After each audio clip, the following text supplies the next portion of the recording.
이어서 청년들과 함께하는 최신 정보 수다 청정수 시간입니다. 오늘은 한동대학교 언론노스의 박소영 학생 나와 있습니다. 안녕하세요. 안녕하세요. 한동대학교 박소영입니다. 예, 오늘 준비한 주제가 음식이에요. 네, 오늘은 MZ의 입맛을 저격한 간식 탕후루에 대한 이야기 가져왔습니다. 탕후루, 요즘에 유행하는 간식이라고 들었는데 이게 구체적으로 정확하게 어떤 음식인가요? 탕후루는 간단히 말해서 과일꼬치에 설탕을 입힌 것입니다. 네. 중국에서 유래된 음식인데요. 베이징을 비롯한 중국 지역의 대표적인 겨울 간식입니다. 한국에서도 예전부터 인천 차이나타운 같은 중국과 관련된 곳에서 팔던 네. 간식이었죠. 이제 이게 요즘 여기저기에 체인점이 많이 생기면서 MZ 세대 사이에서 핫한 간식으로 떠올랐습니다. 예, 겨울 간식인데 핫해요. 네, 겨울 그렇네요. 간식인데 뜨거운 간식입니다. 네, 그렇습니다. 탕후루가 이미 있었던 간식이었어요. 그러면 예전부터 유명했던 건가요? 원래부터 유명했던 건 아닙니다. 네. 원래도 있긴 했었지만 흔히 볼 수 있는 간식은 아니었죠. 이 유행의 시초는 유튜버들의 리뷰라고 할 수 있습니다. 요즘 ASMR도 유행하고 네. 간식들을 리뷰해주는 유튜버들도 많아지면서 유튜버들이 탕후루라는 새로운 아이템을 가지고 영상을 올리기 시작했습니다. 딱딱한 설탕 코팅과 그 안에 과즙 터지는 소리가 나는 영상들을 보고 있으면 저도 한번 봐봤는데 저절로 멍을 때리면서 듣게 되더라고요. 네. 그리고 요즘은 쇼츠도 잘 나오면서 탕후루를 사서 먹는 쇼츠가 10초 내외로 나오면 그걸 넘기지 않고 끝까지 보게 되는 그런 마성의 매력이 있는 컨텐츠입니다. 저도 쇼핑 컨텐츠로 탕후루 먹는 영상들을 자주 보고 있는데요. 예. 제 알고리즘이 자꾸 띄워주더라고요. 근데 그걸 아무 생각 없이 보고 있으면 저절로 아 나도 먹어보고 싶다라는 생각이 들게 되고요. 그런 생각이 들면 또 이제 한번 먹어줘야죠. 한번 먹어봤는데 너무 맛있어가지고 지금까지도 꾸준히 먹고 있습니다. 그래요. 네, 실제로 현재 인스타그램에서 탕후루를 태그한 영상만 12만 개라고 해요. 그래서 얼마나 많은 사람들이 탕후루를 먹고 있는지 알 수 있는 상황입니다. 12만 개 정말 대단하네요. 그러면 대부분 탕후루를 먹는 뭐 인증 게시물인가요? 아닙니다. 물론 탕후루를 먹고 있다는 걸 인증하기 위해서 사진을 찍어서 올리는 사람들도 있지만 예. 요즘은 탕후루를 만드는 것도 하나의 유행이 됐어요. 만드는 방식이 아주 간단하기 때문입니다. 탕후루를 만드는 과정, 성공하는 방법, 그리고 실패한 사례까지 수많은 탕후루 만들기 릴스와 피드들이 올라와 있습니다. 아까 제가 제 인스타그램에도 탕후루와 관련된 것들이 많이 뜬다고 말씀드렸잖아요. 그걸 다 보면서 알게 된 것이 있습니다. 바로 탕후루를 만들 때는 설탕과 물의 비율을 2대1로 해야지 맛있는 탕후루를 만들 수 있다는 것입니다. 탕후루를 만드는 사람 중에는 타코야키를 만드는 기계에다가 설탕을 붓고 거기에 과일꼬치를 이렇게 만들어가지고 설탕 코팅을 입히는 사람들도 있었습니다. 어떻게 하면 더 성공률을 높이고 예. 더 맛있는 탕후루를 만들 수 있을지 모두가 한마음 한뜻으로 공유하고 있는 모습이었습니다. 탕후루로 대동단결이네요. 네, 맞습니다. 네, 그러고 보니까 제가 중요한 건 안 물어봤는데 네. 탕후루 맛있어요? 그 질문을 진짜 많이 받았어요. 네. 왜냐면 사실 MZ세대 사이에서도 호불호가 많이 갈리는 간식이거든요.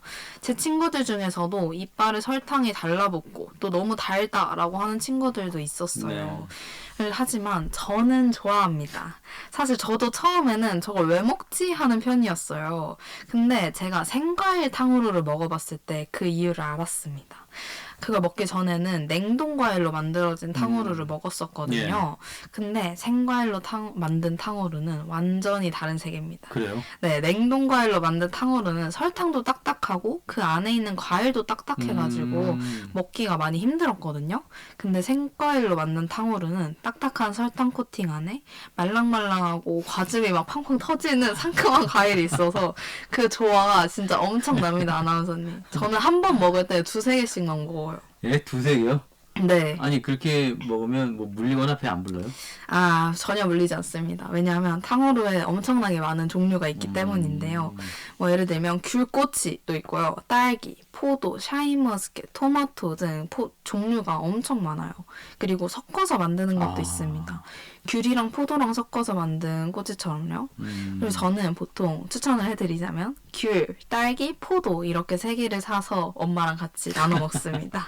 예전에 그 소떡소떡처럼 맞아요. 이렇게 좀 교차해서 과일마다 네. 그렇게 꼬치가 나온다는 그렇습니다. 얘기인데 근데 그 이게 설탕은 이제 끈적거리고 또 과일은 딱딱하잖아요. 그렇죠. 그러면 아까 말씀하신 것처럼 치아도 좀 조심해야 될 것 같고 네. 먹기에도 좀 불편할 것 같은데 어떤가요? 네, 이빨을 진짜 조심하셔야 네. 됩니다. 실제로 유튜버들 중에서도 탕후루를 먹다가 임플란트가 빠지거나 이빨이 깨지는 사람들도 있었어요. 네. 그리고 탕후루를 먹지 않는 사람들에게도 그 이유를 물어보면 이빨이 썩을 것 같다라는 느낌이 든다는 이유도 많이 있었습니다. 그리고 탕후루를 씹으면 설탕 코팅이 이렇게 깨지면서 설탕 코팅들이 많이 날카롭게 깨져요. 네. 그래서 그 부분에 입이 찔리거나 베이실 수도 있습니다. 혹시라도 처음 도전하시는 분이 있다면 급하게 막 먹는 것보다는 좀 조심하시면서 천천히 드셔야 합니다. 예. 아니 그러면 뭐 소영 학생도 그렇게 깨진 설탕 네. 코팅에 뭐 베이거나 다친 적 있어요? 근데 저는 너무 맛있어가지고 살짝 그런 거 생각 안 하고 그냥 막 먹는 편이긴 한데요. 가끔 깜짝깜짝 놀랄 때는 있었습니다. 그렇군요. 아니 최근에 이 탕후루와 관련된 이슈가 좀 있었다면서요? 맞습니다. 지난 7월에 탕후루 프랜차이즈 구인 공고가 화제가 됐던 것인데요. 오전 11시부터 오후 11시까지 하루 총 12시간씩 주 6일 근무에 월급 375만 원이라는 공고가 올라온 것입니다. 네. 사람들의 의견이 나뉘었는데요. 부럽다라는 의견과 노동력 착취라는 의견이 맞섰습니다. 공고에 따라서 채용이 되면 탕후루를 만들고 판매하는 거, 그리고 과일 손질하는 것처럼 재료를 준비하는 것, 그리고 배달 주문을 접수하고 발주 등의 업무를 맡는다고 합니다.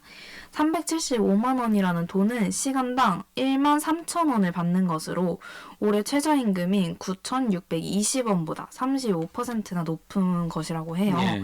근데 해당 관계자는 탕후루 고객이 늘어나면서 업무가 많아서 C급이 높은 편이라고 말했습니다.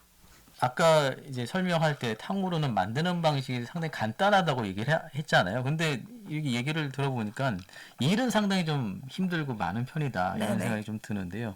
하긴 뭐 저 손님이 끊이지 않다 보니까 쉴 시간도 없이 계속 작업을 해야 되는 게 아닌가 싶어요. 탕후루를 사러 가면 손님이 없는 거를 한 번도 못 봤어요. 그리고 제가 강남에 갔을 때도 탕후루 가게를 봤는데요. 강남 탕후루집이 되게 유명해요. 네. 그리고 거기는 줄이 엄청 길게 서 있더라고요. 그래서 탕후루 알바가 화제가 되면서 알바를 체험해보는 유튜버들도 많이 있는데요. 그들이 이 탕후루 알바를 체험하면서 탕후루 알바에 대해서 자세하게 알려주는 컨텐츠들도 많이 생겼습니다. 예. 그리고 최근에 이 탕후루가 인기를 좀 끌면서 또 새로운 골칫거리가 생겼다고 해요. 맞습니다. 바로 탕후루를 다 먹고 남은 꼬치와 종이컵이에요. 네. 탕후루를 사서 그 자리에서 먹지 않고 돌아다니면서 다 먹다가 아무렇게나 쓰레기를 버리는 사람들이 많아진 것이죠. 꼬치같이 뾰족하고 긴 쓰레기들이 쓰레기통이 아닌 길거리에 아무렇게나 버려져 있어서 보기에도 좋지 않을 뿐더러 설탕 때문에 벌레들이 꼬이기도 합니다. 그렇군요. 탕후루 가게들은 이를 해결하기 위해서 가게 안팎에다가 쓰레기통을 배치해놓기도 했는데요. 하지만 탕후루가 가만히 서서 먹는 간식이 아니라 네네. 돌아다니면서 먹을 수 있는 간식이라는 특징 때문에 쓰레기통보다는 다른 곳에 좀 더 많이 버려져 있는 모습을 볼 수 있었어요. 이 부분은 드시는 분들이 조금 주의를 하고 조심을 하셔야 할 것 같습니다. 맞습니다. 또 특히나 이제 여름에 이런 단 음식이 방치가 되면 여간 지저분한 게 아니거든요. 그렇죠. 어쨌든 이것도 이제 결국에는 쓰레기 처리에 문제가 생긴 것이다 이렇게 볼 수 있겠네요. 그렇습니다. 이 쓰레기 문제 때문에 노 탕후루 존까지 등장했다고 해요. 탕후루를 갖고 들어오지 못하는 공간이 만들어지는 것이죠. 이 쓰레기들과 관련된 뾰족한 대책이 아직은 없는 것 같아서 탕후루를 드시는 분들이 다시 한번 말씀하시지만 조심하고 좀 주의를 해주셔야 될 것 같습니다. 예. 이 탕후루의 인기는 언제까지 계속될까요? 탕후루처럼 인기가 많았다가 갑자기 사라진, 이 반짝하고 사라진 간식들이 엄청 많아요. 예를 들면 망치로 깨서 먹는 쿠키 같은 형태인 슈니발렌, 그리고 아이스크림에 벌집 조각을 올려둔 벌집 아이스크림, 대왕 카스테라 등이 이 앞선 사례라고 할 수 있습니다. 네네.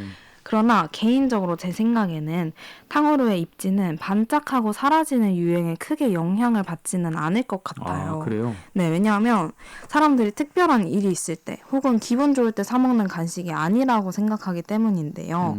비교적 저렴한 가격에 날씨도 상관없이 먹을 수 있는 간편한 간식인 탕후루는 간식계에서의 포지션을 잘 잡았다고 생각합니다.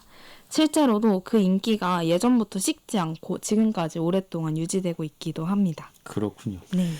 자, 오늘 청년들과 함께하는 최신 정보수다 청정수에서는 MZ세대의 입맛을 사로잡은 탕후루에 대해서 함께 이야기 나눠봤습니다. 달달한 게 먹고 싶을 때 네. 탕후루 한번 도전해보시는 것도 좋을 것 진짜 같네요. 추천드립니다. 예, 한동대학교 박소영 학생이었습니다. 고맙습니다. 감사합니다.